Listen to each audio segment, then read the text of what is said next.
June 19 എന്ന് പറയുന്നത് വായനാ ദിവസമായി നമ്മുടെ സംസ്ഥാന ഗവൺമെന്റ് ആചരിക്കുകയാണ്. ഓരോ വർഷവും വരുന്ന ജൂൺ 19 എന്ന് പറയുന്നത് 1996 മുതൽക്ക് തുടങ്ങിയതാണ് ഈ ആചരണം. ഒരു വായനാ ദിനം. എന്നാൽ നമ്മുടെ കേരള വിദ്യാഭ്യാസ വകുപ്പ് 25 വരെ അത് ഒരാഴ്ച കാലം വായനയുടെ വാരമായി ആചരിക്കുകയാണ്. വായന വാരം എന്നാണ് അതിന് പേരിട്ടിരിക്കുന്നത്. ഒരാഴ്ച വായനയാണ്.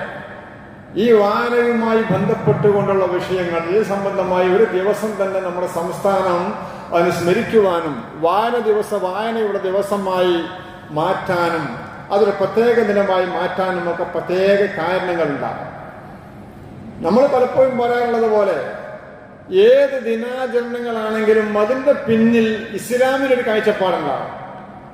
ദിനാചരണങ്ങൾ എന്ന് പറയുന്നത് മുഴുവനും ഇസ്ലാം വലിയ പ്രാമുഖ്യം കൊടുത്തതാണ്, അങ്ങനത്തതാണ് ദിനാചരണങ്ങളായി ഇന്ന് നമ്മുടെ ഗവൺമെന്റുകളാണെങ്കിലും ആരാണെങ്കിലും അവർ നടത്തുന്ന ആചാരങ്ങളൊക്കെയും അങ്ങനെയാണ്. ഉദാഹരണത്തിന് മാതാപിതാക്കളോട് എത്ര വലിയ ആദരവും ബഹുമാനം കൊടുക്കണമെന്ന് 14 നൂറ്റാണ്ട് മുമ്പ് പഠിപ്പിച്ചതാണ് പൊന്നിനബി മുഹമ്മദ് മുസ്തഫ സല്ലല്ലാഹു അലൈഹി വസല്ലം. അതുപോലെ പരിശുദ്ധമായ ഖുർആനൊക്കെ അവരോട് വളരെ മര്യാദക്ക് പെരുമാറാവൂ എന്ന് പഠിപ്പിച്ചതാണ്. പക്ഷേ ഇന്ന് അതിനുവേണ്ടി അവരെ കുറിച്ച് പറയാനൊരു മാതൃദിനം വേണ്ടി വന്നു. ഈ മാതൃദിനം എന്ന് പറയുന്നത് ഏറ്റവും അധികം മാതൃവുമായി ബന്ധപ്പെട്ടുകൊണ്ട് പറയേണ്ടത് മാതാപിതാക്കൾക്ക് എങ്ങനെ ഗുണം ചെയ്യണമെന്നും ഈ കാര്യങ്ങളാണ്. ഇതിന് ഒരു ദിവസം വെക്കേണ്ട സ്ഥിതിവിശേഷം വന്നപ്പോൾ ഇസ്ലാമിന് 14 നൂറ്റാണ്ട് മുമ്പ് എന്നും പറയാനുള്ള, അതിന് പ്രത്യേക ദിനമൊന്നുമില്ല, എന്നും അതിനെ പറയാനുള്ളത്. ഇനിയാണെങ്കിലും ഗുരുനാഥന്മാരോട് വലിയ സ്നേഹവും ബഹുമാനവും വലിയ ആദരവും കാണിക്കുന്നവരാണ്.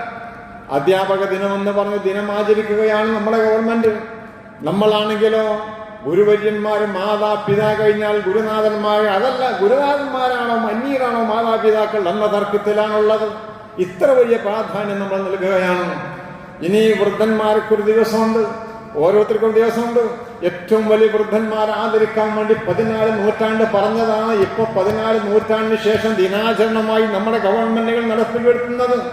അതിൽപ്പെട്ട ഒരു വിഷയമാണ് ഈ വായനവാരം, വായന ദിനം എന്ന് പറയുന്നത്. ബിസ്മില്ലാഹിർ റഹ്മാനിർ റഹീം. ഇഖ്റാ ബിസ്മി റബ്ബിക്കൽ ലദീ ഖലഖ ഖലഖൽ ഇൻസാന മിൻ അലഖ. വിശുദ്ധമായ ഖുർആന്റെ വചനം, ആദ്യമായി ഇറങ്ങിയ വചനമാണത്. ഇങ്ങനെ ഒരു വേദഗ്രന്ഥവും ഇറങ്ങിയിട്ടില്ല എന്നതാണ് സത്യം. വായനാ ദിനമെന്ന് പറഞ്ഞ് പ്രത്യേകിച്ചൊരു ദിനത്തിന്റെ ആവശ്യം ഒരു വിശ്വാസിക്കില്ലാതെ പോയതുകൊണ്ടാണ് പലർക്കും ഇത് പ്രത്യേകമായി ഓർമ്മപ്പെടുത്തേണ്ടി വന്നെങ്കിൽ എന്നും ഖുർആൻ ഓതുന്നൊരുത്തനറിയാം. ഇഖ്റാ ബിസ്മി റബ്ബിക്കൽ ലദീ ഖലഖ. അള്ളാന്റെ പേര് പറഞ്ഞ് വായിക്കാൻ പറ്റുമൊക്കെ വായിക്കാനാണ് പറയുന്നത്. കണ്ണ് കാണുന്നത് മുഴുവനും എടുത്ത് വായിക്കാനല്ല, അത് ബിസ്മി ചൊല്ലി വായിക്കാൻ പറ്റണം. ആ രീതിയിലുള്ള ഗ്രന്ഥങ്ങൾ ഉണ്ടാവണം. ആ ഗ്രന്ഥങ്ങൾ വായിക്കണം. എന്നിട്ട് വായിച്ചിട്ട് പറയാം ഖലഖൽ ഇൻസാന മിൻ അലഖ. ആദ്യമായിട്ട് പറയാണ് അലക്കൽ നിന്നാണ് മനുഷ്യന്മാരെ സൃഷ്ടിച്ചത് എന്ന് അള്ളാന്റെ സൃഷ്ടിപ്പിനെ കുറിച്ച് പറയാം. പിന്നെയോ റബ്ബുക്കൽ അക്രം, നിന്റെ റബ്ബ് ഉന്നതനാണ്, അള്ളാഹു ഉന്നതനാണ് എന്ന് പിന്നീട് അറിയിക്കുകയാണ്. പിന്നെ പറയുന്നത് അല്ലദീ അല്ലമ ബിൽ ഖലം, പേന കൊണ്ട് എഴുതാൻ പഠിപ്പിച്ചവൻ.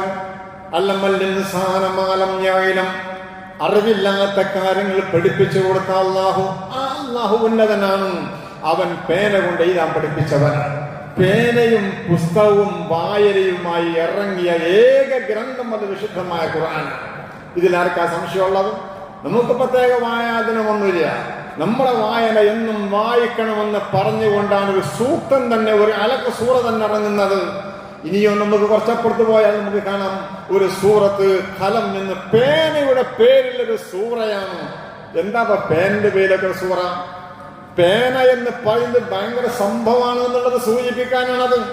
ബിസ്മില്ലാഹിർ റഹ്മാനിർ റഹീം. നൂൻ വൽ ഖലമി വമാ യസ്തുറൂൻ. പേന തന്നെയാവുന്നു സത്യം.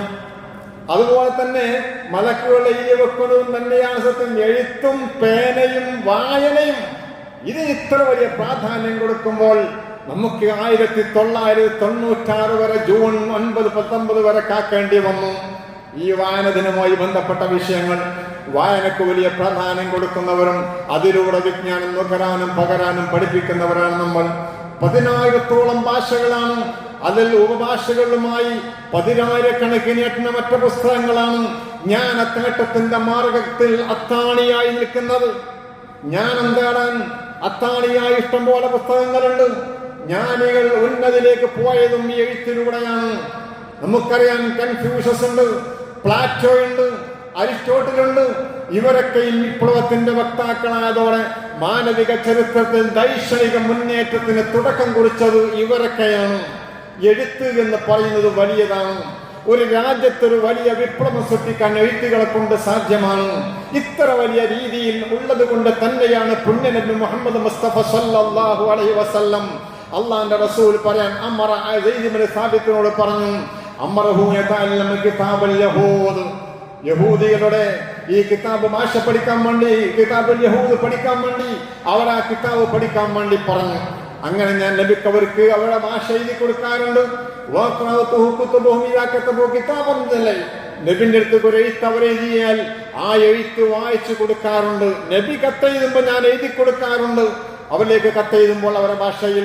നബിയുടെ ഇങ്ങോട്ട് കത്ത് അവർ വരുമ്പോൾ ആ കത്ത് ഞാൻ നബിക്ക് വായിച്ചു കൊടുക്കാറുണ്ട്. മഹാനായ നബി സല്ലല്ലാഹു അലൈഹി വസല്ലം തങ്ങൾ അദ്ദേഹത്തോട് പഠിക്കാൻ വേണ്ടി, ഭാഷ പഠിക്കാൻ വേണ്ടി പറഞ്ഞിരിക്കുകയാണ്. ഇതൊക്കെ ഇന്നോ ഇന്നലെന്നല്ല, വർഷങ്ങൾക്ക് മുമ്പാണ്.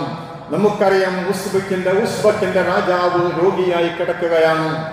ഉസ്ബക്കിന്റെ രാജാവ് രോഗിയായി കിടക്കുമ്പോൾ ഓരോ രാജാക്കന്മാർക്കും കൊട്ടാരത്തിൽ ഓരോരോ വൈദ്യന്മാരുണ്ടാകും. അങ്ങനെ പറയാം, അങ്ങനെ പറയാം, കൊട്ടാര വൈദ്യൻ എന്നാ പറയാം, കൊട്ടാര ഡോക്ടർ എന്ന് പറയാറില്ല. അന്ന് തന്റെ മാരക രോഗം ചികിത്സിച്ചുകൊണ്ട് സുഖപ്പെടുത്തുമ്പോൾ കൊട്ടാര വൈദ്യനോട് ഉസ്ബക്കിന്റെ രാജാവ് ചോദിച്ചു, എന്റെ രോഗമൊക്കെ നീ വളരെ ട്രീറ്റ്മെന്റ് ചെയ്ത് സുഖാക്കി തന്നിട്ടുണ്ട്, വളരെ സന്തോഷമുണ്ട്. ഇനി നിനക്ക്, കൊട്ടാര വൈദ്യനോട് പറഞ്ഞു, ഇനി ഈ രാജ്യത്തിന്റെ പകുതി നിങ്ങൾക്ക് ഭരിക്കാവുന്നതാണ്. എന്റെ ഈ രാജ്യത്തിന്റെ പാതിയും ഇനി നിങ്ങൾക്കുള്ളതാണ്. കാരണം എന്റെ ആരോഗ്യം പോയ അവസ്ഥയിലേക്ക് നിങ്ങൾ ട്രീറ്റ്മെന്റിലൂടെ എനിക്ക് തിരിച്ചു കിട്ടിയിട്ടുണ്ട്. അതുകൊണ്ട് എന്റെ രാജ്യത്തിന്റെ പാതി നിങ്ങൾക്കുള്ളതാണ് എന്ന് കൊട്ടാര വൈദ്യനോട് പറഞ്ഞപ്പോൾ കൊട്ടാര വൈദ്യൻ പറഞ്ഞു, അദ്ദേഹം പറഞ്ഞു, വേണ്ട, എനിക്ക് രാജ്യത്തിന്റെ പാതി എനിക്ക് വേണ്ട. അത് രാജ്യം ഭരിക്കുന്ന രാജാവല്ലേ, അതുകൊണ്ട് എനിക്കൊരു ചെറിയൊരു അഭിലാഷം മാത്രമേ ഉള്ളൂ, അത് നിങ്ങൾ നിർവഹിച്ചു തന്നാൽ മതി. എനിക്കധികമൊന്നും ഒരു രാജ്യം ഭരിച്ച് രാജാവാനുള്ള താല്പര്യം എനിക്കില്ല. ചെറിയ നിസാരമായ കാര്യങ്ങളേ ഉള്ളൂ, അത് നിങ്ങൾ എനിക്ക് വകവെച്ചു തരണം. രാജാവ് ചോദിച്ചു, ഇനി എന്താണ് നിനക്ക് തരാൻ? രാജ്യത്തിന്റെ പാതി തന്നെ തരാമെന്ന് പറഞ്ഞില്ലേ നിന്നോട്? ഇനി നിനക്കെന്താ വേണ്ടത്? അയ്യും വരുതേതാ വേണ്ടത്? അദ്ദേഹം വിചാരിച്ചു, ഇനി ഇതിലേറെ രാജ്യത്തിന്റെ പാതി വരെ കൊടുത്തിട്ട് മേടിക്കാത്തതല്ലേ. എന്താണ് ആവശ്യം ചോദിച്ചപ്പോൾ അദ്ദേഹം പറഞ്ഞു, എനിക്ക് വേണ്ടത് രാജ്യത്തിന്റെ പാതിയല്ല, എനിക്ക് വേണ്ടത് രാഷ്ട്രം ഭരിക്കുന്ന രാജാവായി മാറാനല്ല, എനിക്ക് വേണ്ടത് നിങ്ങളുടെ കൊട്ടാരത്തിന്റെ ഗ്രന്ഥശാലയിൽ ഒരു അംഗത്വം മതി. എനിക്ക് ലൈബ്രറിയുമായി ബന്ധപ്പെട്ട ഒരു അംഗത്വം ഉണ്ടാവും എന്നതുപോലെ നിങ്ങളെ കൊട്ടാരത്തിലെ ഈ ചെറിയ ലൈബ്രറിയില്ലേ, നിങ്ങളെ കൊട്ടാരത്തിലെ ഗ്രന്ഥാലയമില്ലേ, ഈ ഗ്രന്ഥാലയത്തിൽ എനിക്ക് ഒരു മെമ്പർഷിപ്പ് നൽകണം. അതെനിക്ക് വേണ്ടു. ഏത് നേരത്തും എനിക്ക് ഈ കാണുന്ന ലൈബ്രറിയിലേക്ക് കയറി വരണം. ഇവിടുത്തെ ബൃഹത്തായ ഗ്രന്ഥങ്ങൾ എടുക്കണം, അത് പാരായണം ചെയ്യണം. അതിനുള്ള സമ്മതമേ എനിക്ക് വേണ്ടു. ഒരു രാജ്യത്തിന്റെ ഭരണാധികാരം വേണ്ട, ഒരു ചെങ്കോലേന്താൻ ഞാൻ ഇല്ല.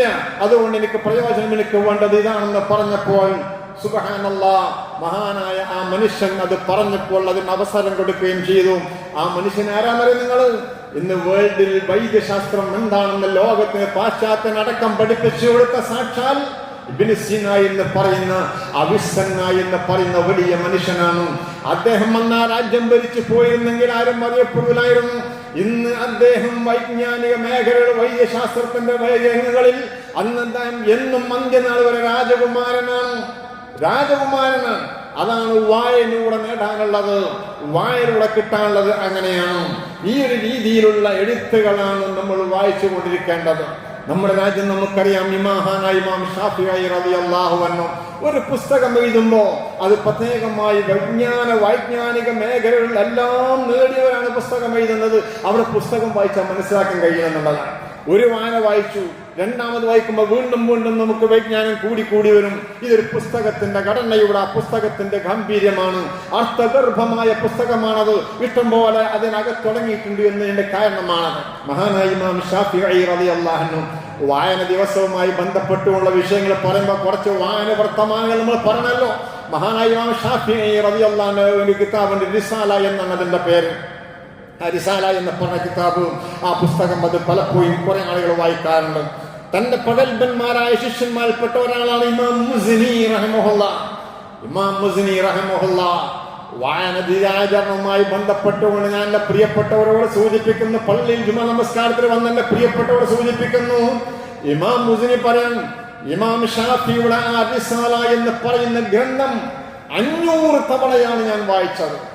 500 തവണയാണ് ഞാനത് വായിച്ചത്. മഹാനായ ഇമാം ഷാഫിയുടെ പ്രഗത്ഭനായ ശിഷ്യനാണ്. പക്ഷേ ഓരോ തവണ വായിക്കുമ്പോഴും മുമ്പ് തിരിയാത്തത് പലതും എനിക്ക് തിരിഞ്ഞു. 500ാമത്തെ വട്ടം വായിച്ചപ്പോഴും 499 പ്രാവശ്യം വായിച്ചപ്പോൾ കിട്ടാത്ത വിവരം എനിക്ക് അതിൽ നിന്ന് കിട്ടി എന്നാണ് മഹാനായ ഇമാം മുസ്നി റഹിമഹുല്ലാഹ് പറയുന്നത്. അതുകൊണ്ടാണ് ഇഖ്റ എന്ന പ്രഥമ പ്രഖ്യാപനത്തിലൂടെ സത്യസമത്വ പാഠങ്ങൾ ഉൾക്കൊള്ളാൻ വായന അനിവാര്യമാണ് എന്നുള്ളൊരു വലിയ സന്ദേശമാണ് അതിലൂടെ ഇഖ്റയിലൂടെ അറിയിക്കുന്നത്. എന്ത് സത്യവും സമത്വവും അറിയാനുള്ളത് നമുക്കറിയാവുന്നതാണ്. ഹദീസ് ഇന്നിപ്പോൾ നമ്മൾ വായിക്കുന്ന ഗ്രന്ഥങ്ങളൊക്കെ മതപരമായ രംഗത്ത് വായിക്കുന്ന ഗ്രന്ഥങ്ങളിൽ ഹദീസ് ബുഖാരിയുണ്ട്, അതുപോലെ മുസ്ലിമുണ്ട്. ഇതൊക്കെ ക്രോഡീകരണവും തുടർന്നുണ്ടായ വൈജ്ഞാനിക നവോത്ഥാനവുമൊക്കെ ഗ്രന്ഥങ്ങളുടെ വസന്തകാലങ്ങളെയാണ് നമുക്ക് സമ്മാനിച്ചത്. ഇഷ്ടംപോലെ ഗ്രന്ഥങ്ങളാണ്. ബഗ്ദാദിലും ഡമസ്കസിലുമൊക്കെ ലക്ഷക്കണക്കിന് കോപ്പികളാണ്, പുസ്തകങ്ങളാണ് ഉണ്ടായിരുന്നത്. എന്നാൽ എന്താ ചെയ്യുന്നത് നിങ്ങൾ? അന്ന് ഒരു രാജ്യം മറ്റൊരു രാജ്യത്ത് ആക്രമിക്കുമ്പോൾ വായനയിലൂടെ അവർ നവോത്ഥാനം സൃഷ്ടിക്കപ്പെടുന്ന ഒരു രാജ്യത്തിന്റെ ഘടനയെക്കുറിച്ച് അവർ മനസ്സിലാക്കുന്ന ശത്രുരാജ്യം ചെയ്യുന്നതാ നിങ്ങൾ. ഒരു രാജ്യം പിടിച്ചടക്കുമ്പോൾ ആ നാട്ടത്തിന്റെ ലൈബ്രറികളാണ് അവർ പിടിച്ചടക്കുന്നത്. ആ ലൈബ്രറികളാണ് അവർ പിടിച്ചടക്കി വായിക്കാനില്ല. ആ ലൈബ്രറികൾ ആദ്യമായി കണ്ടുകെട്ടുകയും അത് നശിപ്പിക്കുകയും ചെയ്യുന്ന പതിവാണ് അവർക്കുണ്ടായിരുന്നത്. എന്തേ കാരണമറിയോ? ഇവരിത് വായിക്കുമെന്നത് കൊണ്ട്. വായനാദിനത്തിൽ സൂചിപ്പിക്കട്ടെ, ഈ കാണുന്ന വിഷയങ്ങൾ ഇത് വായിച്ചുകൊണ്ട് അവർ വായനയിലൂടെ അവർ നവോത്ഥാനം ഉണ്ടാകും, സൃഷ്ടിക്കപ്പെടുമെന്ന് മനസ്സിലാക്കിയ ആ ശത്രുരാജ്യങ്ങൾ ഈ കാണുന്ന ലൈബ്രറികൾ തകർക്കുന്ന ഏർപ്പാടാണ് ആദ്യമായി ചെയ്യാറ്. നമുക്കറിയാവുന്നതാണ്.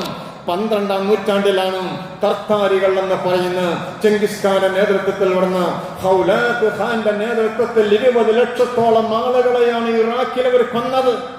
20 ലക്ഷത്തോളം ആളുകൾ. ഇന്ന് സാക്ഷാൽ ഇസ്രായേൽ ഫലസ്തീനിൽ ചെയ്യുന്നത് പോലെ ബോംബ് കൊണ്ട് വർഷിച്ചുകൊണ്ടല്ലാതെ അന്നത് കണ്ടെത്തിയിട്ടില്ല എന്നുള്ളതാണ്. ആദ്യത്തെ ബോംബ് പോലും കണ്ടെത്തിയിട്ടില്ല എന്നുള്ളതാണ്. 100-200 വർഷങ്ങൾക്ക് മുമ്പാണ് ടിപ്പു സുൽത്താൻ മിസൈൽ കണ്ടെത്തുന്നത്. അതിന്റെ പുതിയ രൂപമാണ് പ്രിയപ്പെട്ട അബ്ദുൽ കലാം പിന്നീട് പരിഷ്കരിക്കുന്നത്. അന്നതൊന്നുമില്ല. 20 ലക്ഷത്തോളം ആളുകളെ ചെങ്കിസ് ഖാന്റെ പട്ടാള തലവനാകുന്ന സാക്ഷാൽ ഹൗലാത്ത് ഖാന് കൊല്ലാൻ സാധിച്ചുവെങ്കിൽ ഒരു നിഷ്ഠൂരമായ കൊലപാതകമാണത്. വാളുകൊണ്ട് തന്നെ കൊല്ലാം. മറ്റുള്ള രീതിയിലുള്ള ബോംബെറിഞ്ഞുകൊണ്ട് നാടൻ ബോംബ് പോലും വന്ന് പൊട്ടിക്കാൻ പറ്റാത്ത കാലാണ്. 20 ലക്ഷത്തോളം ആളെ കൊന്നു എന്ന് മാത്രമല്ല, ബൈത്തുൽ ഹിക്മ എന്ന് പറയുന്ന ഒരു ഗ്രന്ഥാലയമുണ്ട്, ഒരു വലിയ ലൈബ്രറിയുണ്ട്. ആ ലൈബ്രറിയുടെ പുസ്തകങ്ങളൊക്കെയും അവരെടുത്തു കൊണ്ടുപോയി അവർ ടൈഗ്രീസ് നദിയിലേക്ക് വലിച്ചെറിഞ്ഞു എന്നുള്ളതാണ്. ടൈഗ്രീസ് നദിയിൽ ആ പുസ്തകങ്ങൾ മുഴുവനും ഒരു പാഠമാക്കാൻ മാത്രം നിറഞ്ഞു നിൽക്കുന്ന രീതിയിലായിരുന്നു എന്നുള്ളതാണ്. തന്നെയുമല്ല, കൈകൊണ്ട് പേന കൊണ്ട് മുളയുടെ കോന പേന കുറിപ്പിച്ച് അതുകൊണ്ട് മഷീലൊപ്പി എഴുതിയുണ്ടാക്കിയ ഗ്രന്ഥങ്ങളായത്. മണിക്കൂറിൽ ലക്ഷക്കണക്കിന് പുസ്തകങ്ങൾ പ്രസരിച്ച് അടിക്കുന്ന കാലഘട്ടമല്ലായിരുന്നു. ഓരോരുത്തരും ഒരു ഗ്രന്ഥം രചിക്കാൻ വർഷങ്ങളെടുത്ത് ഇഷ്ടം പോലെ 1000കണക്കിന് ഗ്രന്ഥങ്ങളാണ് 20 ലക്ഷത്തോളം ആളെ കൊന്നൊടുക്കിയെന്ന് മാത്രമല്ല, ഫിർദൗസുൽ ഹിക്മ എന്ന് പറയുന്ന ഗ്രന്ഥാലയത്തിലെ ഗ്രന്ഥങ്ങൾ കൊണ്ടുപോയി ടൈഗ്രീസ് വലിച്ചെറിഞ്ഞ് ആ ടൈഗ്രീസ് നദിയുടെ വെള്ളം പോലും കറുത്തിരുണ്ട വെള്ളമായി ഒഴുകി എന്നുള്ളത് ചരിത്രം ഇന്നും രേഖപ്പെട്ടുകൊണ്ട് കിടക്കുകയാണ്. എന്താ കാരണം അറിയോ? ഈ കാണുന്ന പുസ്തകങ്ങളൊക്കെ വെള്ളത്തിലിട്ടാൽ അത് മഷി കൊണ്ടെഴുതിയതെല്ലാം മഷിയെല്ലാം കലർന്ന് ഈ വെള്ളവുമായി കലരും. ഇന്നത്തെ പോലത്തെ പുസ്തകങ്ങൾ എത്ര കാലം വെള്ളത്തിലിട്ടാലും എഴുത്തിന് മാറ്റം സംഭവിക്കൂല. അതുകൊണ്ട് ഈ കാണുന്ന പുസ്തകങ്ങളൊക്കെ ബഹറിലേക്ക് പുഴയിലെറിഞ്ഞപ്പോൾ ടൈഗ്രീസിലെറിഞ്ഞപ്പോൾ ടൈഗ്രീസ് നദിക്കും പോലും ദുഃഖം സഹിക്കാൻ കഴിയാതെ കറുത്തിരുണ്ട് ഒഴികേണ്ട സ്ഥിതിവിശേഷം വന്നത് ഈ ഗ്രന്ഥാലയം തകർത്തതിന്റെ പേരിലാണ്. നമുക്കറിയാം, റഷ്യൻ വിപ്ലവം നടന്നപ്പോൾ മഹാനായ ഇമാം ബുഖാരിയുടെ മഹാനായ സാക്ഷാൽ ബുഖാരയും സമർക്കന്തും ഉൾക്കൊള്ളുന്ന സോവിയറ്റ് യൂണിയനിൽ വിപ്ലവം നടക്കുമ്പോൾ അന്നവർ പിടികൂടിയത് ഗ്രന്ഥാലയങ്ങളെയാണ്. അവർ തീ കൊളുത്തിയത് അവിടുത്തെ വലിയ കൊട്ടാരങ്ങൾക്കല്ല, വീടുകൾക്കല്ല. അവർ തീ കൊളുത്തിയത് വലിയ കുത്തുബഖാനകൾക്കാണ്. അതാണ് ഇമാം ബുഖാരിയുടെ നാട്ടിൽ എത്ര ഗ്രന്ഥങ്ങളാണ് ഭാവി തലമുറക്ക് നഷ്ടമായത് വിനഷ്ടമായത്. നിങ്ങൾ ഈ ഒരു രീതിയിലാണ് 12-ാം നൂറ്റാണ്ടിലാവുമ്പോ ചെങ്കിസ് ഖാന്റേതാണെങ്കിലും 16-ാം നൂറ്റാണ്ടിലെ കുരിശുദ്ധമാണ് ഇവയൊക്കെയും പുസ്തകങ്ങൾ നശിപ്പിക്കുകയാണ് ചെയ്തത്. വായനാ ദിനവുമായി ബന്ധപ്പെട്ടുകൊണ്ട് നമ്മൾ ചിന്തിക്കുമ്പോഴാണ് ഇങ്ങനെയുള്ള വിഷയങ്ങളൊക്കെ നമ്മൾ മനസ്സിലാക്കേണ്ടത്. എന്നാൽ വളരെയേറെ നമ്മൾ ചിന്തിക്കേണ്ട ഒരു കാര്യമുണ്ട്. ഈ പുസ്തകങ്ങൾ ജനങ്ങളെ ഉത്ഭുതരാക്കുന്ന പുസ്തകങ്ങളാവണം, കണ്ടത് മുഴുവനും വായിക്കുന്നതാവരുത്. കാരണം ഇക്കറ എന്ന പ്രഥമ പ്രഖ്യാപന സത്യസമത്വ പാഠങ്ങളാവണം നമ്മൾ പഠിക്കേണ്ടത്. ഇഷ്ടംപോലെ എഴുതുന്നവരുണ്ട്, പുസ്തകം എഴുതുന്നവരുണ്ട്, പൈങ്കിളികൾ മാസികൾ എഴുതുന്ന ആളുകളുണ്ട്, എല്ലാം ഉണ്ട്.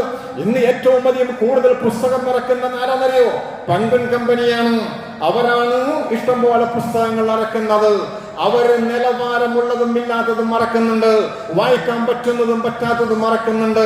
വർഷങ്ങൾക്ക് മുമ്പ് ഇന്ത്യയിലും ഇറാഖിലും ഇറാനിലും ഒക്കെ സാക്ഷാൽ സൽമാൻ റുഷ്ദിയുടെ സാത്താനിക് വൈസസ് ഉണ്ട്. അതിറക്കിയവരാണ്. ആ പുസ്തകം ഇറക്കിയത് ലോകത്ത് വലിയ സംഭവം നടന്നില്ലേ? സാക്ഷാൽ ഖുമൈനി പോലും തലക്കീനാൻ പ്രഖ്യാപിച്ചില്ലേ? അതുപോലെ എത്രയോ പുസ്തകങ്ങളും എഴുത്തുകളും കോളിളക്കം സൃഷ്ടിക്കാറുണ്ട്. ചില രാജ്യങ്ങളിൽ ഭരണമാറ്റങ്ങൾ ഉണ്ടാക്കാറുണ്ട്. അതുപോലെ തന്നെ ലജ്ജ എന്ന് പറയുന്നൊരു പുസ്തകമുണ്ട്. അത് തസ്ലിം അനസ്രിൻ എന്ന് പറയുന്ന ബംഗ്ലാദേശ് എഴുത്തുകാരിയുടേതാണ്. വളരെ മോശമായി അതിലൊക്കെയും അതിലെഴുതിയത് ഇസ്ലാമിന്റെ കാഴ്ചപ്പാടുകൾക്കെതിരാണ്. അങ്ങനെ കുറെ പുസ്തകങ്ങളുണ്ട്. ആ പുസ്തകങ്ങളല്ല ബിസ്മി കൊണ്ട് വായിക്കാം, ബിസ്മി ഓതിയിട്ട് ചൊല്ലിയിട്ട് വായിക്കാൻ പറ്റുന്ന ഗ്രന്ഥങ്ങളാവണം. കണ്ണിൽ കാണുന്നത് മുഴുവനും വായിക്കാനുള്ളതല്ല. 1932 ഗ്ലൂമി സൺഡേ എന്ന് പറയുന്ന ഒരു കവിതയുണ്ട്. ആ കവിത റസോസറസാണ് എഴുതിയത്. പക്ഷേ അതിന്റെ കാര്യം എന്താ അറിയോ? ചില ആളുകളൊക്കെ ചില എഴുത്തിലൂടെ ആത്മഹത്യക്ക് പോലും പ്രേരിപ്പിക്കുമെന്നുള്ളതാണ്. എന്താ കാര്യം അറിയോ? അദ്ദേഹം എഴുതിയ ആ കാണുന്ന പാരീസിലുള്ള അദ്ദേഹം എഴുതിയത് ഗ്ലൂമി സൺഡേ എന്ന് പറയുന്ന കവിത എഴുതിയപ്പോൾ തകർന്നു പോയൊരു പ്രണയബന്ധത്തിന്റെ ഹൃദയഭേദകമായ കഥ കേട്ടുകൊണ്ട് യുവാക്കൾ പോലും അന്ന് ആത്മഹത്യ ചെയ്തു. ഒരെഴുത്തും ഒരു വായനയുമാണ്. എല്ലാം വായിക്കാനുള്ളതല്ല. മസ്തിഷ്ക പ്രക്ഷാളനം ചെയ്യുന്ന രീതിയിലുള്ള, അത് മരയിപ്പിക്കുന്ന രീതിയിലുള്ള, ബുദ്ധിക്ക് ഭ്രമം സംഭവിക്കുന്ന രീതിയിലുള്ള പുസ്തകങ്ങളുണ്ട്. അത് വായിച്ചൊന്നുമല്ലാതെ ലക്കും ലഖാനുമില്ലാതെ നടക്കുന്നവരുണ്ട്. ദുനിയാവും ആഖിറവും അള്ളയും ദൂനും ദുനിയാവും ഒന്നുമില്ലാതെ നടക്കുന്ന ആളുകളുണ്ട്. ഇതിലേക്ക് പോകാനല്ലേ ബിസ്മി ചൊല്ലി വായിക്കാൻ പറ്റുന്ന ഗ്രന്ഥങ്ങളായിരിക്കണം വായിക്കേണ്ടത്. നമുക്കറിയാം 997-98 കാലഘട്ടങ്ങളിലാണ് എനിക്ക് ഓർമ്മയുണ്ട്. കാരണം ഞാൻ അതേക്കുറിച്ച് പഴയ കാലത്ത് പ്രസംഗിച്ചതാണ്. തൃശ്ശൂരിൽ 3 പെൺകുട്ടികളാണ് പൈങ്കിളി സാഹിത്യം വായിച്ച് അതിലുള്ള കഥാപാത്രങ്ങൾക്ക് യഥാർത്ഥ രൂപം കൊടുത്ത്, മനസ്സിൽ രൂപം കൊടുത്ത്, അതിൽ അവർ ഇച്ഛിച്ചതുപോലെ ആവാതെ വന്നപ്പോൾ ആത്മഹത്യ ചെയ്തത് നമ്മുടെ തൃശ്ശൂർ ജില്ലയിലാണ്. വായന എന്ന് പറഞ്ഞത് അത് നിസ്സാര വിഷയമൊന്നുമല്ല. ഒരു വായന ദിനത്തിലെങ്കിലും നമ്മൾ ഈ കാര്യം മനസ്സിലാക്കുന്നത് നല്ലതാണ്. അതുപോലെയുള്ള പുസ്തകങ്ങൾ മേടിക്കരുത്. മോശമായ രീതിയിലുള്ള പുസ്തകങ്ങൾ മേടിക്കാൻ പാടില്ല. വിശുദ്ധ ഖുർആൻ പറയുന്നില്ലേ, ബിസ്മില്ലാഹിർ റഹ്മാനിർ റഹീം വമിനൻ നാസി മൻ യശ്രി ലഹുൽ ഹദീസ് ലിയുദല്ല അൻ സബീലില്ലാഹി ബിഗൈരി വയത്തഖിദഹാ ഹുസുവാ ഉലൈക ലഹും അദാബും മുഹീൻ. ഈ മോശമായ വിനോദ വാർത്തകൾ മേടിക്കുന്ന ആളുകൾ ജനങ്ങളെ പയപ്പിക്കാൻ വേണ്ടി പരിഹസിക്കാനും ഓർക്ക് നല്ല നിന്ദ്യകരമായ ശിക്ഷയുണ്ടെന്നാണ് പറഞ്ഞത്. അപ്പൊ പുസ്തകങ്ങൾ പലതുകൊണ്ട് തത്വമസിന്റെ പുസ്തകം അത് അഴീക്കോടിന്റെ പുസ്തകമാണ്. ഈ അഴീക്കോടിന്റെ പുസ്തകം എന്ന് പറഞ്ഞാൽ അത് പല രീതിയിലുമുള്ള ഉപനിഷത്തുകളെ അടിസ്ഥാനമാക്കിയ പുസ്തകമാണ്. ഒരുവിധം ആൾക്കാർക്കൊന്നും എന്താണെന്ന് അറിയില്ല എന്നുള്ളത്, അതിനെ കുറിച്ച് അറിയില്ല എന്നുള്ളതാണ്. അപ്പൊ അതുകൊണ്ട് സാഹിത്യം എന്നുള്ളത് കുറെ നമുക്ക് പുസ്തകം എത്രയോ വിഷയം പറയേണ്ടതാണ്. യുദ്ധരംഗത്ത് വളരെ ശക്തമായി മുന്നേറിയ കുറെ എഴുത്തുകളുണ്ട്. അതിൽ പെട്ടെന്നാണ് മഹാനായ മലപ്പുറം പടപ്പാട്ടും അതുപോലെ പിന്നെ മോയിൻകുട്ടി വൈയുടെ ബദർ യുദ്ധ പടപ്പാട്ടും. 2 കെട്ടിയില്ലേ ബ്രിട്ടീഷ് പട്ടാളം. തുഹഫത്തുൽ മുജാഹിദ് എന്ന് പറയുന്ന പുസ്തകം, അതുപോലെ കുറെ പുസ്തകങ്ങൾ. ഇതൊക്കെയും ഈ രീതിയിലുള്ള മാറ്റങ്ങൾക്കും ചലനങ്ങൾക്കും അത് കാരണമായ വിപ്ലവാത്മകമായ രീതിയിൽ മൂല്യങ്ങൾ കൊണ്ട പുസ്തകങ്ങളാണ്. ഇങ്ങനെയുള്ള പുസ്തകങ്ങളുണ്ട്. വായന എപ്പോഴും വായിച്ചുകൊണ്ടിരിക്കണം. ഇപ്പൊ എടുത്തൊരു ഫോട്ടോ കണ്ട് കോഴിക്കോട് എയർപോർട്ട്, കോഴിക്കോട് റെയിൽവേ സ്റ്റേഷനിലുണ്ട് 2 മണിക്കൂർ ഒരാൾ ഇരുന്നു കൊണ്ട് പുസ്തകം വായിച്ചു കൊണ്ടിരിക്കുന്നു. അത് മറ്റാരുമയുടെ സമസ്തയുടെ സമുന്നതനായ നേതാവ് മഹാനായ MT അബ്ദുള്ള ഉസ്താദാണ്. രാത്രി 2 മണിക്കുണ്ട് വായന. പട്ടിക്കാട് ജാമ്യ നൂറിലൊക്കെ പഠിക്കുമ്പോൾ ആ ഉസ്താദുമാരും വെറുതെ ഒരു സമയം നിൽക്കാറില്ല. 3 മണിയായാൽ മഹാനായ KK ഹസ്രത്ത് ഉസ്താദ് നൽകും ബുഖാരി മുത്താല നടത്താൻ തുടങ്ങി. എല്ലാ ഉസ്താദുമാരും ഒരു സമയം വരുന്നാൽ വെറുതെ ഇരിക്കുന്നത് കാണില്ല. അവരുണ്ടാവും ചാരിയിരുന്ന് കിതാബുകൾ മുത്താല ചെയ്യുന്നു. ഇതാണ് വായന എന്ന് പറയുന്നത്. വായനക്ക് പ്രചോദനം കൊടുത്തത് ഇസ്ലാമും പ്രവാചകൻ ഖുർആനാണ്. ഈ ഗ്രന്ഥം തന്നെ ഇറങ്ങിയത് ഇങ്ങനെയാണ്. പക്ഷെ ഇഷ്ടംപോലെ കാര്യങ്ങളുണ്ട്. ജീവിക്കാൻ വേണ്ടി മോശപ്പെട്ട ബുക്കുകൾ, പുസ്തകങ്ങൾ എഴുതുന്നവരുണ്ട്. കൊലപാതകാത്മഹത്യകൾ, ബലാത്കാരം, കടുതാം കവർച്ചകൾ, വ്യാചാര വീഴ്ചകൾ, സെക്സ് തന്നെ അഴിഞ്ഞാട്ടം, കാമകേളി മിക്സ് ചെയ്തതാം കൊടും നോവലിൻ കൂട്ടം. ഈ നോവലിൻ കൂട്ടങ്ങളാണ് കുറ്റകൃത്യവും നിറച്ചു വാരാവാര ഉത്തമ കുടുംബങ്ങൾ പുലർത്തും കിരാതന്മാരെന്ന് പറഞ്ഞല്ലേ. ഇങ്ങനെയുള്ള പൈങ്കിളി സാഹിത്യങ്ങളുണ്ട്. അത് വിറ്റ് കാശാക്കുന്നവരുണ്ട്. അത് വായിച്ചുകൊണ്ട് മലീമസമാകുമ്പോൾ മൂല്യമുള്ളത് വായിച്ചു വളരാൻ നമുക്ക് സാധ്യമാവണം. അതിന് സർവശക്തനായ അള്ളാഹു തൗഫീഖ് നൽകുമാറാവട്ടെ. നമ്മുടെ മക്കൾക്കും ആ ഒരു സന്ദേശം നമ്മൾ കൊടുക്കണം. ഈ വായനാ ദിവസങ്ങളിലൊക്കെ നല്ലത് വായിക്കാനും പഠിക്കാനും അതിലൂടെ ധർമ്മം കണ്ടെത്താനും ജഗനിയന്താവായ തമ്പുരാൻ നമുക്ക് തൗഫീഖ് നൽകുമാറാവട്ടെ എന്ന്